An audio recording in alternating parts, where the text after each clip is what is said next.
4 days until the election and what could be a major shift in a key Indiana race. Good evening to you. I'm Erica Fly. And I'm Todd Connor. A new independent poll out today shows Republican Senate candidate Richard Mourdock taking a severe drop and now trailing Democrat Joe Donnelly by 11 points. And analysts are blaming his fall on his controversial comments last week on rape and abortion. In our Democracy 2012 coverage, our TV6 reporter Norman Cox has more on the numbers and the reaction. Norman.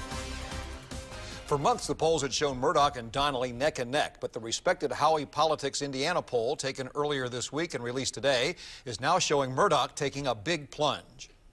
The Howey poll shows Joe Donnelly leading Richard Mourdock 47-36, with Libertarian Andy Horning at 6% and 11% undecided. The same poll shows the governor's race tightening, with Republican Mike Pence, who once held a double-digit lead, now leading Democrat John Gregg by just 47-40, with Libertarian Rupert Bonham at 5% and 8% undecided. Howey says Mourdock isn't winning the independents or the moderate Republicans he alienated with his attacks on Richard Lugar last spring. 17% of the independents say they're going to vote for Richard Mourdock. That's a major problem. You can't win an election in Indiana unless you get a sizable segment of the independent voter.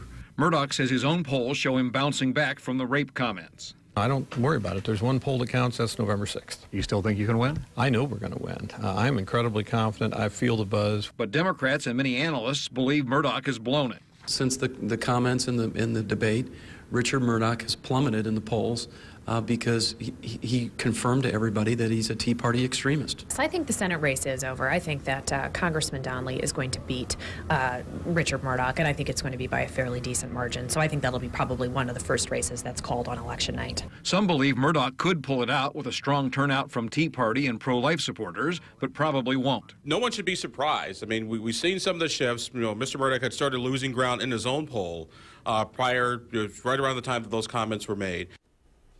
Several analysts believe Mourdock is dragging Pence down, but that Pence is still a strong favorite. The same poll shows Mitt Romney leading President Obama 50-41 in Indiana, and it shows Democrat Glenda Ritz making a strong challenge to State Superintendent of Public Instruction Tony Bennett, who leads by only 4%.